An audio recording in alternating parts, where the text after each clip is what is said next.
எதிர்கால மருத்துவர்களுக்கு, நீங்கள் நீட் 2026 தேர்விற்கு முழுமையாக தயாராகிவிட்டீர்கள். நீட் தேர்வு நாளை மே 3 நடைபெற உள்ள நிலையில், உங்கள் இதயம் சற்று வேகமாக துடிப்பது முற்றிலும் இயல்பானதே. முதலில் ஒரு ஆழமான மூச்சை உள்ளிழுத்து நிதானமாக வெளியிடுங்கள். இந்த ஒரு நாளுக்காகத்தான் நீங்கள் பல மாதங்களாக சொல்லப்போனால் வருடக்கணக்கில் உழைத்துள்ளீர்கள். உங்கள் கடின பயணத்தை திரும்பிப் பாருங்கள். எண்ணற்ற மாதிரி தேர்வுகள், மார்க் டெஸ்ட்ஸ், தூக்கமில்லா இரவுகள், கடினமான இயற்பியல், பிசிக்ஸ் கணக்குகள், மலை போன்ற உயிரியல், பயாலஜி தகவல்கள் என அனைத்தையும் நீங்கள் வெற்றிகரமாக கடந்து வந்துள்ளீர்கள். இறுதிக்கட்டத்தை நெருங்கிவிட்ட இந்த நேரத்தில் உங்கள் மீது நீங்களே சந்தேகம் கொள்ள வேண்டாம். நீங்கள் போட்ட உழைப்பு அனைத்தும் உங்கள் மூளையில் சேமிக்கப்பட்டுள்ளது. அதை வெளிப்படுத்தும் நாளைய தினம்.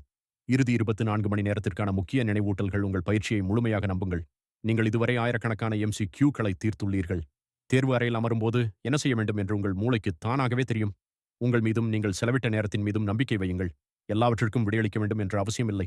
ஒரு சிறந்த தரவரிசையை ரேங்க்ஸ் பெற ஒவ்வொரு கேள்விக்கும் சரியாக பதிலளிக்க வேண்டும் என்ற கட்டாயம் இல்லை. ஒரு கடினமான கேள்வியைக் கண்டால் பதற்றமடைய வேண்டாம். அதை தற்காலிகமாக தவிர்த்துவிட்டு அடுத்த கேள்விக்குச் செல்லுங்கள். பிறகு நேரம் கிடைக்கும் போது மீண்டும் வந்து அந்த சவாலான கேள்வியை பார்க்கலாம். மதிப்பெண் மட்டுமே உங்கள் திறமையின் அளவுகோல் அல்ல. நீட் மிகவும் சவாலான மற்றும் முக்கியமான தேர்வுதான் என்பதில் எந்த மாற்று கருத்தும் இல்லை. ஆனால் வெறும் 3 மணி நேர தேர்வு உங்களின் புத்திசாலித்தனத்தையோ, உங்கள் திறமையையோ அல்லது எதிர்காலத்தையோ முழுமையாக தீர்மானித்து விடாது என்பதை நினைவில் கொள்ளுங்கள். ஓய்வே உங்கள் இறுதி ஆயுதம். கடைசி நேரத்தில் புதிய விஷயங்களை படிப்பது தேவையற்ற பதற்றத்தை, ஆங்ஸைட்டி மட்டுமே அதிகரிக்கும்.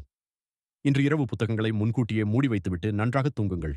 சோர்வான மூளையை விட நன்கு ஓய்வெடுத்த மூளைதான் சூத்திரங்களையும் ஃபார்முலாஸ் தகவல்களையும் மிக வேகமாக நினைவு கூறும். தேர்வு அறையில் உங்கள் மனநிலை நாளை.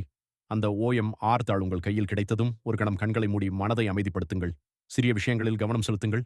OMR தாளை சுத்தமாக வைத்துக் கொள்ளுங்கள். விடையளிக்கும் வட்டங்களை மிகவும் கவனமாக நிரப்புங்கள். கேள்விகளை ஒரு முறைக்கு இருமுறை முழுமையாக படியுங்கள். நேரத்தை சரியாக நிர்வகியுங்கள். அந்தந்த நிமிடத்தில் அந்தந்த கேள்வியில் மட்டுமே கவனம் செலுத்துங்கள். ஒரு அர்ப்பணிப்புள்ள மாணவராக நாளை நீங்கள் தேர்வு அறைக்குள் நுழையப் போகிறீர்கள். ஆனால் தேர்வு முடிந்து வெளியே வரும்போது ஒரு மருத்துவராக வேண்டும் என்ற உங்கள் கனவை நோக்கி ஒரு மிகப்பெரிய அடியை எடுத்து வைத்துவிட்டு வருவீர்கள். பதற்றத்தை விடுங்கள். உங்கள் முழு திறமையையும் வெளிப்படுத்துங்கள். உங்களால் நிச்சயம் சாதிக்க முடியும். தேர்வில் வெற்றி பெற மனமார்ந்த வாழ்த்துக்கள். All the best.